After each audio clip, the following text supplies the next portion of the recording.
is incumbent upon you and everybody to be able to have a forum to come forward and to ask questions. Do you know why? Because you have the right to ask questions. And to be incredulous. And to not say automatically, well, that makes sense to me. Not to accept what's being handed to you.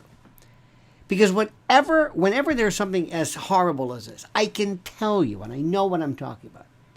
The first thing the mainstream media do, and now I guess social media by virtue of their position, and politicians and politics and parties, is to immediately wrap up the story and move it along.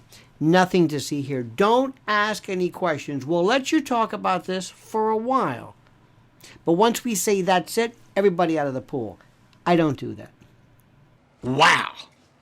That was my friend Lionel, which you will meet in just a moment. That was a tape, but you will actually meet him live. Let me just share a little about him. When I say a little, this guy's got so much bio that we don't have enough time to talk about it. Here it is. Lionel is an author, trial lawyer, Emmy Award-winning news commentator, bluegrass musician, entertainer, proud husband, legal and media analyst, veteran talk show host. He is also, as he calls it, Lionel is a political atheist with no affiliation,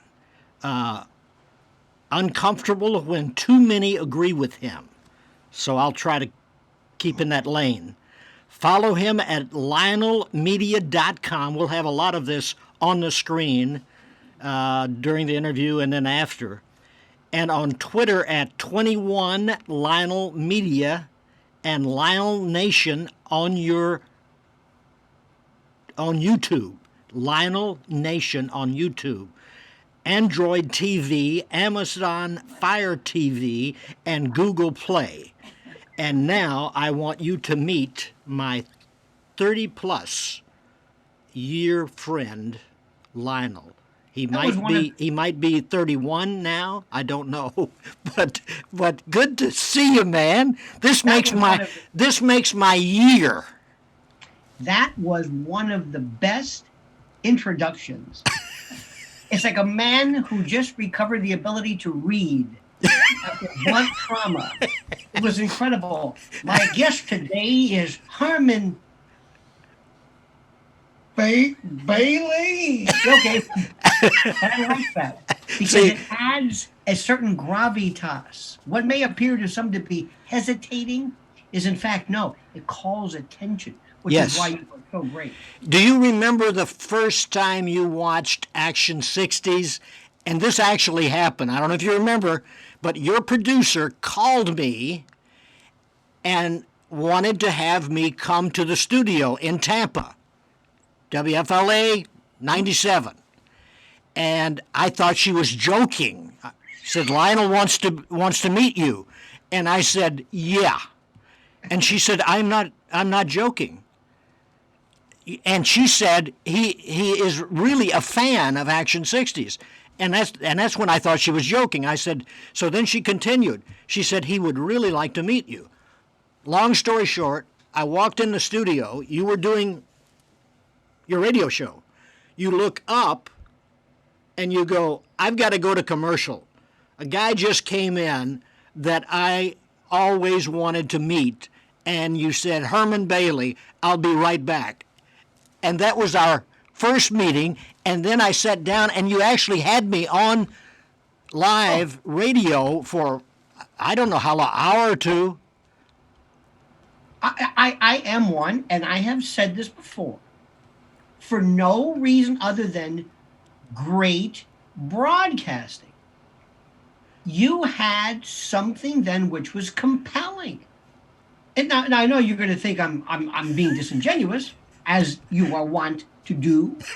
You were the master of incredulity that you are. But you, I watched, it was somebody who had a command of the lens, knew what was going on, and even if it was just something to watch, because it's called television, and you're not just sitting there reading. And the subject matter was certainly of I was going to say of a Christian evangelical bent, but it wasn't something that excluded somebody who was not of that particular participation. But I must tell you, and you and I have just enjoyed each other. When I don't know if you've done that now, but for people who don't know this, you would go into a sentence that I loved and would have so many connective tissue, interstitial, preliminary, I call them prolegomenon sentences, setting up connective phrases, clauses. And I'm saying, Herman, a verb. Give us a verb. And I'm waiting. I'm saying, the constriction of this, and then are, yes. And you nailed it. And we're joking about that. I went there. My late father and I went and we visited. I remember going to your station. I had you on my show. Yes, and you had, and of course, that was proud enough, but you had a fellow who I believe used to work on one of the local the Channel 8 show that I watched when I was a kid, Barney Bungle Up or something. I don't know who. Yeah, that's right. And I loved it. But yours was one of the great, I'm sure, and is, of course, the great television shows I love to watch. Loved it. And I have impressed more people. There was a judge's secretary. I'll never forget. She said, "You know him?" I said, "Know him?" Of course, I'm trying to get in good with the judges. I know him. Are you kidding? I taught him everything he knows. That's right. That is true. You critique me the best of anybody. But out of love. It's a style. And I love great television. And I don't want to make this sound as though there's no meat to what you're saying, that it's just nothing but fluff and theater. That's not true. Because you have a very, very special message that I have respected since the beginning of way before you. I am a fan, a student of American, in particular, gospel, evangelical. I don't want to call it theater, so it's not true, but I've just loved this. I told you before, I was enthralled with Ernest Angley years ago. And I went to Curtis Dixon Hall, which is no longer, and was astounded. I was slain in the spirit. It didn't take, but nonetheless, I watched today so many of the great, I think, presentation. And by the way, being a trial lawyer, I think so many people like yourself, it's a matter of something very, very important. I want to clarify this. You can explain something all you want, but unless you persuade, it's a waste of time. You can explain the Bible. You can explain being born again. You can explain accepting the Lord Jesus Christ as your personal Savior. You can explain it. People will say, yes, I understand that 100%, but you haven't persuaded. And even though you always used to tell me, well, I'm not really I would say, but you're an evangelical. No, well, I'm not are you a preacher? Well, I'm not a preacher. And you would always say, I said, yes, you are. You've done more. And you and I would always say, for example, you would say, you're a shock jock. I said, Herman, I'm not a shock jock. I'm not a shock jock because I'm not. You said, yes, you are. No, I'm not. And I said, well, Herman, you're a preacher. Well, I'm not a preacher. So two people who knew each other so well would constantly say, you have me wrong. But let me say something. I don't want to steal your show. When I first met you, it was a different world then. It was a different country then. Wow. Yes. It was something, and I would find people, I'm going to be very honest with you, as I normally am, I can't help it. I would hear people say, I don't want to do the Southern affectation, but sometimes you would say, the problem today is that the family and the vile wickedness of the Satan. I'm thinking, oh my God, what are they talking about? I'm saying that now. Yes. It may have been maybe a little premature. Who knows? They might have been Vatic, Pythonic, reading the entrails of the beast, auguring the future. But that's what I'm saying now. I sound like the most hellfire and brimstone preacher talking about the destruction of the family. And I'm also saying that what America needs more than anything else, and what they're trying to destroy, we'll get to who they are in a moment, is the church and the Yes. family.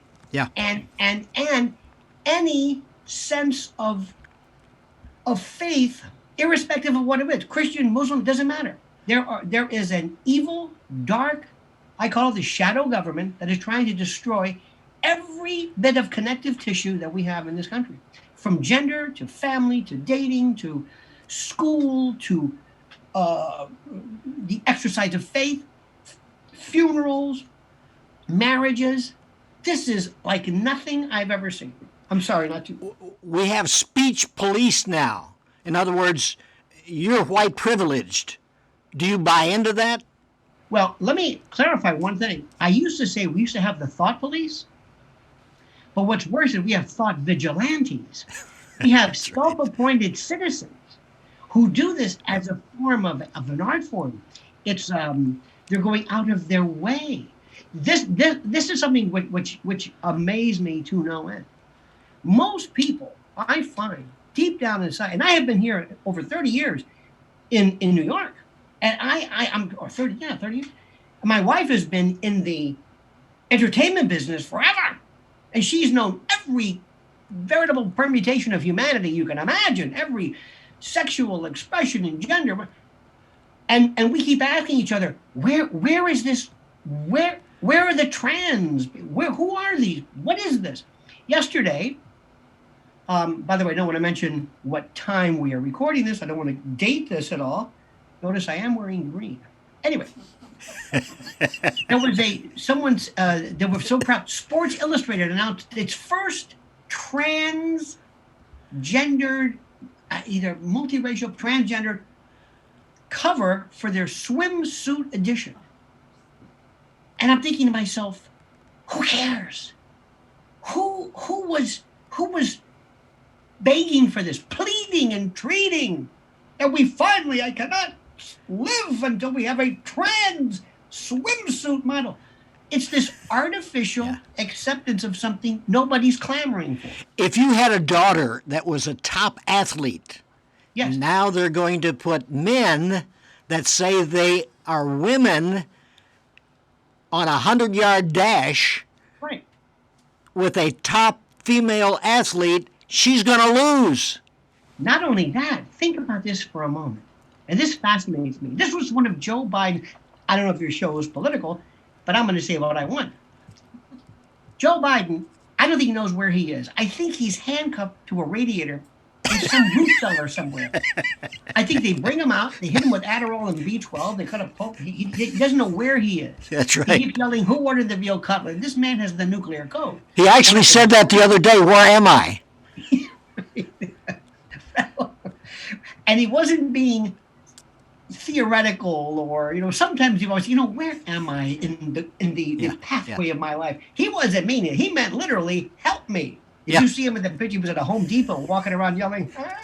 Anyway, so one of the first orders he did was to obliterate the firewall between men and women and gender in sports. Now, I don't know about you, but I don't remember the country ever really clamoring for that, saying, Joe, you've got to get rid of these distinctions between gender and sports. That's why we elected you.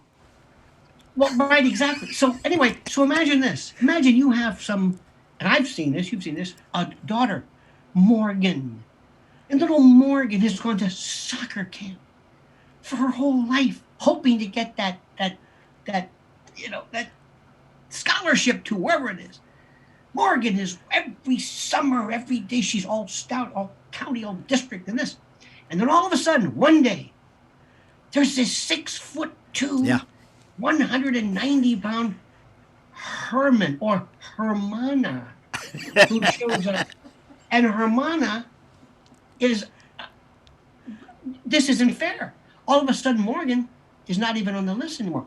And the coach is going to say, listen, Morgan, no offense, but I've got to win. And I'm going with this guy. Right. Right. Now, here's the issue. Somebody the other day asked me very seriously, he said, well, it works the other way too. A woman can want to join a male's team. A woman, I said, wait a minute.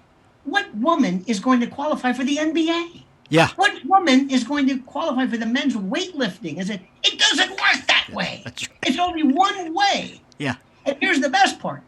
There are people that say, Herman, there are more than 16 genders. I'm saying, what is this, Howard Johnson's? There's not two genders. There's not male and female. Don't you understand, you Neanderthal, you? I said, well, how come that whenever somebody transitions, it's from a man to a woman or a woman to a man? Why don't they ever translate or transmute or transmogrify, change into a trans, a hybrid?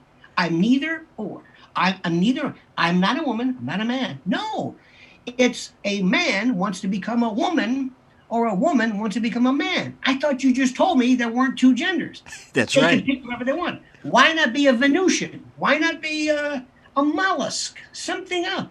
It Well, doesn't. how do you handle the woke nation? Well, one of these days, perhaps the woke nation may be entitled to their own casino. Because the last time, whenever I hear woke, a nation, I think of, other than Lionel Nation, I think of, oh, it's another Indian tribe, which I can't say Indian anymore because it's, anyway, let's talk about, aside from that, imagine you're watching CBS, the Tiffany Network, the days of Murrow and Cronkite, and you're watching the Grammys. And I'm going to keep this clean, please do not worry. But Cardi B, as opposed to cardio, which is everybody should get their cardio, Cardi B decides to involve herself in some of the vilest music, and I'm not even going to go into it, on 8 p.m. or whatever, primetime TV. Now, CBS says, I don't see anything wrong with it. I don't see anything wrong.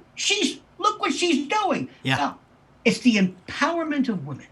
You don't understand. But I'll put a warning. No, there's nothing wrong with it. Now, at the same time, CBS decides it's going to, I don't want to get too showbiz here, they decide to pull Sharron Osbourne out of this and demand we have an investigation. Did you ever make any racial?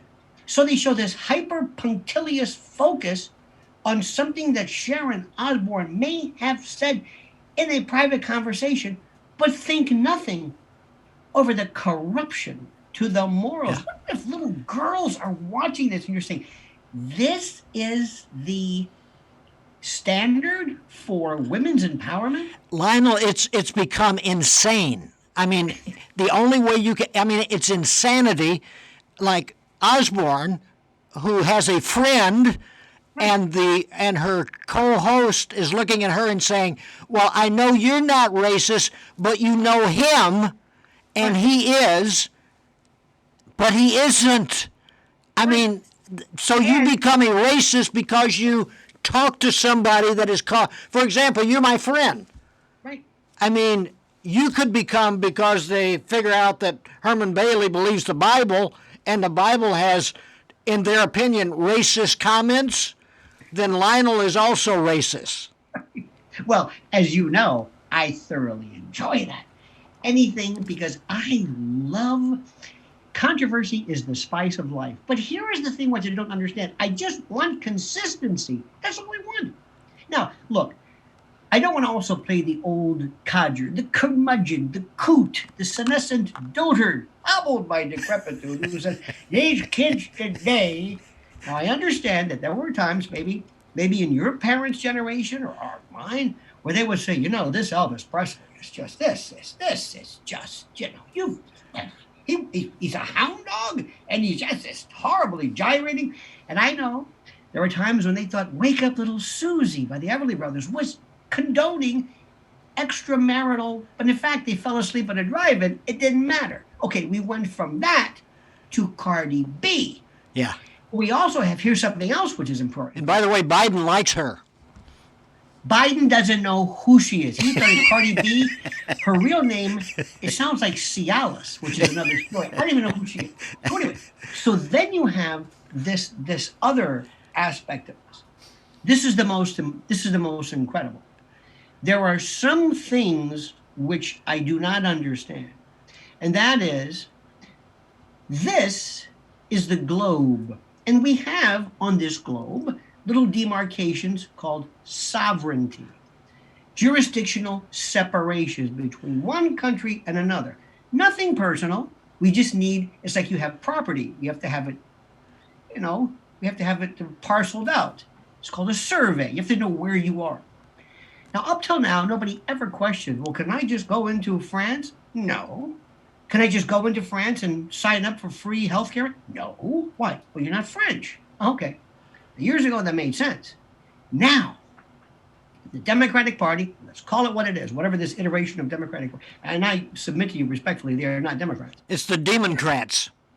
Right, exactly. So what they're doing right now is they are saying we're going to have unlimited, unfettered, unedited, unexpurgated invasion. And the reason, by the way, I want to say, hey, Black America, they apparently are realizing that the only thing, if you thought this was your party, they are now looking to this as the new iteration of what they are, because they're going to use these new immigrants as not only new Democrats, but also to change the population structures for purposes of the census. Now, African Americans, I've got news for you.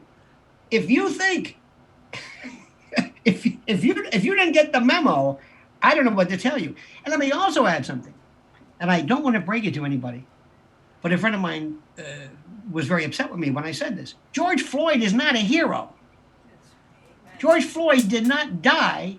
I'll go so far as to say he did not die at the hands of the police. Right. This is, they are confusing this apotheosis, this beatification, canonization, this elevation of this man. Let me tell you a quick story years ago, very quickly. Ernesto Miranda, the name may not mean that much to you. The Miranda warning. Yes. Miranda against Arizona. Ernesto Miranda was horrible. He was a rapist. But we got the Miranda warning. You have the right to remain silent. A law professor of mine told me that his mother read in the newspaper where Ernesto Miranda was stabbed to death. So she sends him a clipping. She says, dear son, look who died. This poor man. After all he did for us. I'm thinking, no. Ernesto Miranda is horrible. George Floyd is not a hero. Right. You can say whatever you want. This is a fentanyl overdose. I don't care what anybody says. Sue me. I don't know who you're talking about. The number of Black associated police murders, if you will, are so de minimis. Yeah.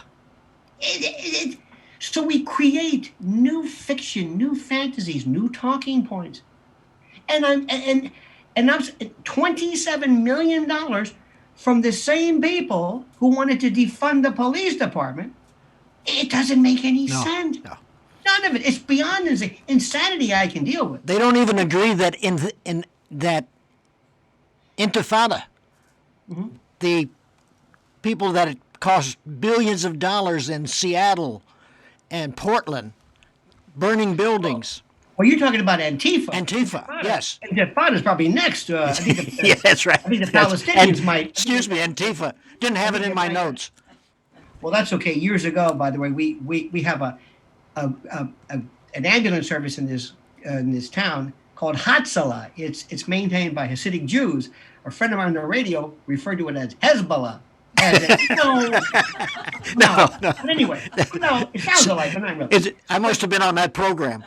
Here's the thing. In New York City, right before the riots, there were pallets of bricks that were delivered. People said, what's this? All of a sudden, 57th and 5th Avenue, somebody dropped a pallet of brick next to the Louis Vuitton and Tiffany. Wait a minute. It was so orchestrated. Buses pulling in, people with uniforms. It was the most incredible thing in the world. And you mean to tell me that this is, nobody cares about this, but some weird conspiracy theory we're going to get to the bottom of, like that July 6th? Nothing? I don't recognize my country anymore. I don't recognize anything. Do you think, this is Christian Television Network, Sure. Do you think this will be allowed in 5 years? Christian television or me and you? Well, you and me, no.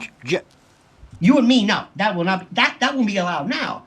But Christian television, they're going after you next, because what they're going to do is they're going to say something. You see, Herman, once the momentum starts, Yeah. whatever it is, momentum does not have to be based in any way at all on rational thought or a legitimate basis. But if somebody were to say that, for example, your network is not diverse enough, that you do not say what?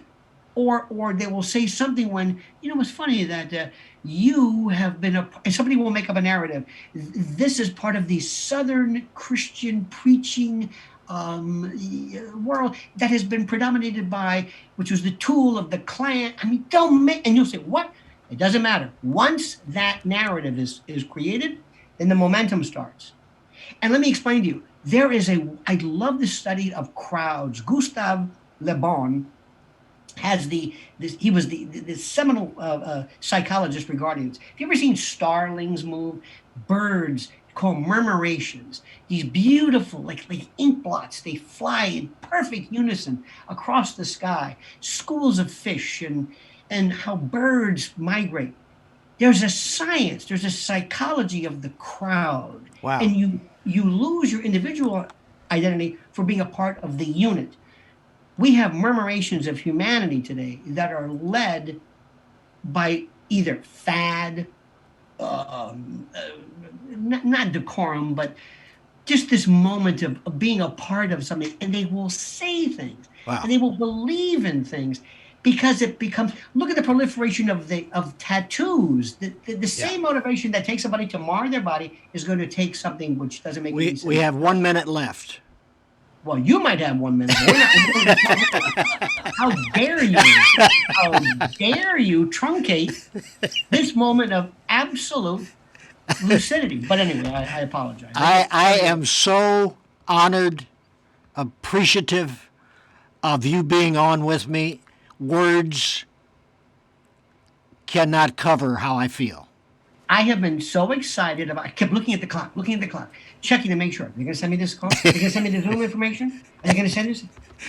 This is the highlight. I'm so pleased to be with you. And I want people to understand this. I love you. You are a great, a noble, and a holy man. But you're a good man and a good friend. And you're a wonderful human being, a raconteur. You're just ebullient, you're effusive, and I'm so honored to call you my friend. And I mean that sincerely. I love you, buddy. Jesus Christ, right here, is the answer to every need you may have. Read at least 2 chapters every day. God bless you. Thank you for joining us. Hopefully, we will do this again at your permission. The ball's in your court. And I will contact you again on some of the breaking news. Indeed. Before and after it happens. Love you, man. God Thank bless. you. Bye-bye.